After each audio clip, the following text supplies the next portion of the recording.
What if your greatest obstacle to success wasn't external, but internal? Ryan Holiday's ego is the enemy explores a powerful truth. Ego, the belief in our own importance, is often the very thing that stands in our way. It distorts reality, clouds judgment, and prevents us from reaching our true potential. The book teaches that by taming our ego, we can achieve more, build better relationships, and lead a more fulfilled life. In this audiobook summary by AudiblePages, we'll break down the author's key lessons on overcoming ego, managing ambition, and finding true success through humility and discipline. These insights will help you recognize how ego manifests in your life and how to move past it to unlock your full potential. By the end of this audiobook summary, you'll have practical takeaways to apply immediately, enabling you to conquer your ego and embrace a mindset of growth, humility, and resilience. Part 1. Aspire Chapter 1. The Danger of Early Success. The author begins by discussing the early stages of our aspirations, when ego can begin to creep in. Success in its early forms, whether in school, work, or personal achievements, often inflates our sense of importance. We start to believe that our talent alone will carry us forward, neglecting the hard work, humility, and learning that true growth requires. Imagine a young athlete who experiences early success. If they let their ego take over, they may stop training as hard, believing that their natural ability will always make them a winner. But this mindset inevitably leads to stagnation. Stay grounded, especially when experiencing early success. Remind yourself that talent alone is not enough. Consistent effort, discipline, and learning are what lead to lasting achievement. Ego will only blind you to areas where you still need to grow. Chapter 2. Talk less. Do more. The author warns against the ego-driven tendency to talk about your goals more than you work toward them. When we constantly tell others what we plan to do, we get the satisfaction of recognition without actually accomplishing anything. The ego craves validation, but success requires action, not just words. Think of someone who frequently talks about starting a business or writing a book, but never actually does the work. Their ego is satisfied by the attention, but they never make real progress. Stop talking about what you're going to do and start doing it. Focus on the work, not on seeking recognition for your intentions. Let your actions speak louder than your words, and you'll find that success follows. Chapter 3. Stay a student. In this chapter, the author emphasizes the importance of staying humble and continuously learning. Ego tricks us into thinking we already know everything, but real growth happens when we adopt a beginner's mindset, always seeking to improve and expand our knowledge. Consider the best leaders and innovators. They're not the ones who rest on their laurels. They're constantly learning, experimenting, and evolving. Ego resists this process because it doesn't want to admit ignorance or weakness. Approach every new situation with a student mindset. No matter how successful or experienced you are, there is always more to learn. Stay curious, seek out new perspectives, and never assume that you've arrived at mastery. Part 2. Success. Chapter 4. Ego is the enemy of growth. The author explains that success is often when ego strikes hardest. Once we achieve a certain level of success, we can start to believe that we've earned the right to stop working hard, listening to others, or adapting to change. Ego makes us think we're invincible, but in reality, this attitude often leads to stagnation or failure. Think about businesses or professionals who reach the top of their industry only to fail because they stopped innovating. Success can breed complacency if we allow ego to convince us that we no longer need to improve. Success should be the beginning of new challenges, not the end. Don't let ego convince you that you've made it. Stay humble, keep striving for growth, and remember that continuous improvement is what leads to sustained success. Chapter 5.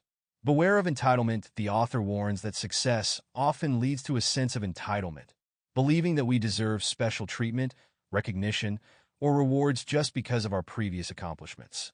This entitlement fuels ego and alienates others, ultimately undermining our success. Consider how entitlement shows up in everyday life. Someone who feels they no longer need to collaborate with colleagues because of their past achievements, or a leader who stops listening to their team because they believe they know best. Stay grounded and remind yourself that success is never owed to you. No matter how much you achieve, you are not entitled to anything beyond the value you continue to provide. Avoid the trap of entitlement by focusing on serving others and maintaining a humble attitude. Chapter 6. Maintain your sobriety. The author uses the metaphor of sobriety to describe the mindset of staying grounded in reality. Ego distorts our perception, making us believe that we're more important or talented than we actually are. Sobriety, on the other hand, is about seeing ourselves as we truly are without exaggeration or illusion. Imagine someone who has achieved great success but maintains a humble, grounded perspective. They don't let praise or accolades inflate their ego. Instead, they remain focused on doing the work and staying true to their values. Cultivate a mindset of humility and realism.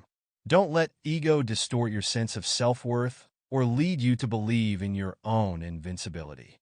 Stay sober by regularly reflecting on your actions, strengths, and areas for improvement. Part 3. Failure Chapter 7. Ego and failure. The author explains that ego not only undermines success, but also worsens failure. When we let ego take control, we often refuse to accept responsibility for our mistakes or learn from them. Instead, we blame others or external circumstances, which prevents us from growing and improving. Think of someone who refuses to acknowledge their role in a failed project. Instead of learning from the experience, they continue making the same mistakes because their ego won't allow them to accept responsibility. When you experience failure, let go of ego and take full responsibility. Reflect on what went wrong and how you can improve. Failure is an opportunity for growth, but only if you're willing to learn from it and make the necessary changes. Chapter 8. The role of humility in recovery. The author emphasizes that humility is the key to bouncing back from failure. Ego resists the humility required to admit defeat, seek help, or start over. But those who embrace humility are able to learn from their setbacks, rebuild, and come back stronger. Consider the stories of entrepreneurs who have failed multiple times before finding success. What sets them apart is their willingness to admit mistakes, learn from them, and keep going despite the setbacks. Embrace humility in moments of failure. Instead of letting ego convince you that failure is the end, see it as a stepping stone to future success. Learn from your mistakes, seek advice from others, and keep moving forward with resilience. Chapter 9. Control what you can control. The author closes with a powerful reminder. We can't control everything in life, but we can always control our mindset, our effort, and our response to challenges. Ego tries to control outcomes, but true power comes from controlling our internal reactions and actions. Imagine facing a challenge where external factors are beyond your control. What you can control is how you react, how hard you work, and whether you stay disciplined in the face of adversity. Focus on controlling the things you can, your mindset, your effort, and your actions. Don't waste energy trying to control what's outside your influence. When you focus on what's within your control, you can maintain resilience and clarity even in difficult situations. Practical advice and wrap-up. Ryan Holiday's Ego is the Enemy is a powerful reminder that the greatest obstacles to our success are often self-inflicted. By learning to tame our ego, stay humble, and embrace continuous growth, we can unlock our true potential and achieve lasting success. The key is to remain disciplined, stay grounded, and always be open to learning and improvement. Start by identifying where ego might be holding you back in your life, whether it's in your relationships, career, or personal development. Then, apply one of the author's principles to begin overcoming your ego and moving toward greater growth and success. Are you ready to conquer your ego and unlock your potential? Start today by focusing on humility, discipline, and action.